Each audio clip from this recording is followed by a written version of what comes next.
What's up guys, ayan ay samahan nyo na naman ako dito sa bukid, dito sa ating panibagong araw, panibagong vlog na naman. Ayan guys, at andito na nga tayo sa Maisan, dito sa ating Maisan at saka dito sa Maisan ni Bianan. Ayan ay diretso na tayo na kukuha ng pagkain ng ating mga baka para mamaya ay idadala na lang natin dun sa loob. Kasi habang nandito naman na tayo, ayan ay kukuha na tayo para hindi na hassle. Kaya let's go.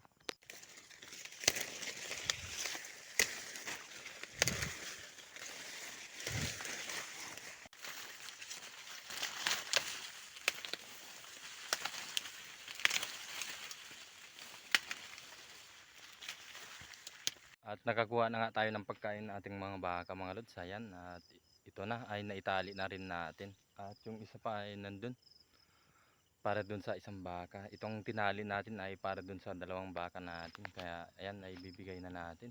Ayan guys, at pinuhat na nga natin at papunta na tayo sa ating baka. Yung baka natin. Ayan nga ay binigay na natin yung pagkain nila. At sana nga ay hindi kayo magsawa sa kakanood sa atin dahil sa paulit-ulit natin pagbablog dito sa bukid kasama yung mga baka natin. At maraming salamat pa rin sa mga solid supporters natin na laging nanonood. At sana nga ay hindi kayo magsawa sa atin. Kasi dito lang talaga yung ating daily vlog dito sa bukid. At maraming salamat pa rin sa inyo. At ayun na nga ay bibigay na rin natin yung pagkain ng ating isang baka para makakain na rin. Let's go! Ito na rin yung pagkain ng isang baka natin na i-prepare na natin kanina. Kaya yan ay bubuhatin na lang natin.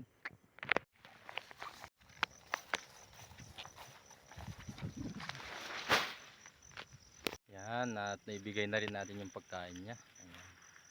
Ayun yung dalawang baka natin kumakain na rin at itong baka natin na isa.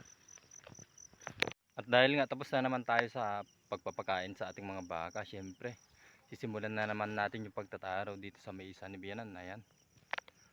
Yan, tutulungan na naman natin siya kasi malawak yung maisa niya ngayon. At ayan ay magtataraw muna tayo mga lods. At dito na nga tayo magsisimula sa baba. Tatapusin natin to hanggang dyan sa may taas. Yan. Kasi medyo malaki pa yung oras natin.